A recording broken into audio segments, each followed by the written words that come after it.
ये आप भी जानते हैं। साथियों, इसी मजबूती के साथ, इसी संकल्प के साथ, इसी उद्देश्य के साथ आप अपना दल बलिहारी के इस एजेंडे को आगे लेके चलिए, इस मिशन को आगे लेके चलिए। देखिएगा एक दिन आपके विरोधियों को मैदान छोड़कर जाना होगा। ना आपको कुछ कहने की जरूरत होगी, ना मुझे कुछ कहने की जरूरत होगी, क्योंकि दगा किसी का सगा नहीं है, दगा किसी का सगा नहीं है। और मन हो तो करके देखो, और जिसने जिसने दगा किया है जाकर उनका घर देखो, जिसने जिसने दगा किया है जाकर उनका घर देखो। साथियों, बात बहुत करनी थी।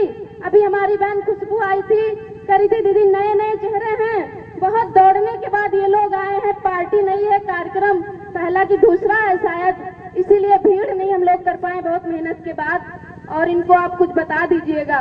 तो मैं इस नौजवान साथियों से कहती हूँ कि इसमें बताने की कुछ जरूरत है क्या? कुछ जरूरत है? फोन खोलिए, बाढ़ यहाँ आती है, अयोध्या में हम लोग देख लेते हैं कि कौन सा घर बहा, कौन सा घर बचा। ऐसा है कि नहीं है? है ना? और करप्शन की तो बात ही मत कीजिए, करप्शन की कोई लिमिट नहीं रह गई है। अभी आप लोगों ने देखा है कि राजकीय पॉलिटेक्निक कॉलेजों में क्या हुआ है, क्या हुआ है जानते हैं? कुछ भनक है? आपकी सीटों पर दूसरा कुंडली मारकर बैठा है, इसकी भनक नहीं है आप लोगों को। आप लोग रील्स देखने में बिजी होते हैं, रील्स बनाने में बिजी होते हैं, लेकिन आपका हक कोई वहां बैठकर खा रहा है, मार रहा है, लेकिन आपको इसकी भनक नहीं है। अभी नीट में देखा आपने, नीट में क्या हुआ? हमारे माँ बाप खेत बेचकर बच्चों को पढ़ाते हैं। एक घर का नीट का बच्चा जाता है तैयारी करने तो 4 बच्चों की पढ़ाई रोक दी जाती है कि बेटा तुम्हारी बहन तुम्हारा भाई गया है पढ़ाई करने, तुम अभी मत पढ़ो, अभी तुम कोचिंग मत करो, अभी ऐसे गांव के स्कूलों में पढ़ो। क्यों जानते हो? क्योंकि हम चाहते हैं हमारा बच्चा इंजीनियर डॉक्टर बने।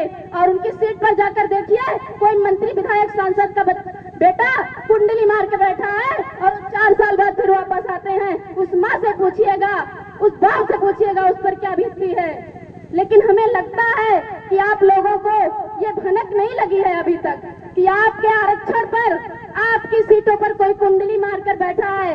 अगर इसकी भनक आप लोगों को होती तो आज यहाँ की भीड़ 10 गुना ज्यादा होती, लेकिन नहीं है। मैंने कहा ना कि कुछ बताने की जरूरत नहीं है।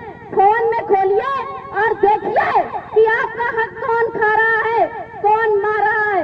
लेकिन जब तक आप इस बात से वाकिफ नहीं होंगे, जब तक आप इस बात को नहीं जानेंगे, आप ऐसे ही शिकार बनते रहेंगे, कभी करप्शन का, भ्रष्टाचार का, तो कभी करप्ट लोगों का, जो आपके बीच में आते हैं, आपका वोट लेते हैं और कहते हैं कि हम आपके बच्चों को अच्छी शिक्षा देंगे, अच्छी एजुकेशन देंगे, अच्छा भविष्य देंगे। अगर उन्हें अच्छा भविष्य देना होता, अच्छी एजुकेशन आपको देनी होती, तो अपने बच्चों को विदेश में नहीं पढ़ाते और आपके बच्चों के हाथ में कांवड़ नहीं थमाते।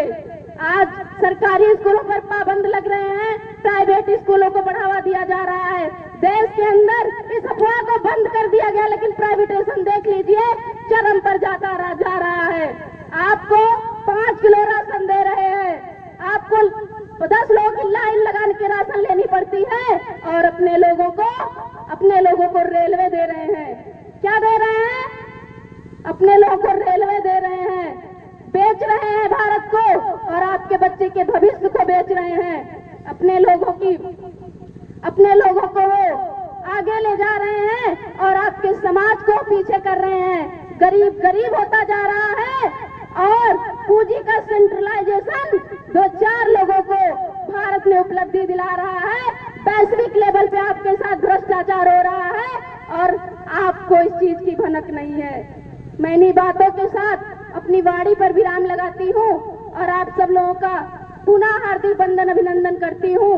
और हमारे मंच पर उपस्थित, चूंकि मैंने संबोधन नहीं किया, संबोधन करने में बहुत टाइम लग जाता और 3 बज रहा है, अभी सब लोग को बोलना है और संबोधन करना है, तो मैं आप सब लोगों का, यहाँ के विशिष्ट अतिथि, प्रमुख अतिथि, मैं आप सभी लोगों का दिल से आभार वंदन अभिनंदन प्रकट करती हूँ और अपनी बात का समापन करती हूँ। बहुत बहुत धन्यवाद।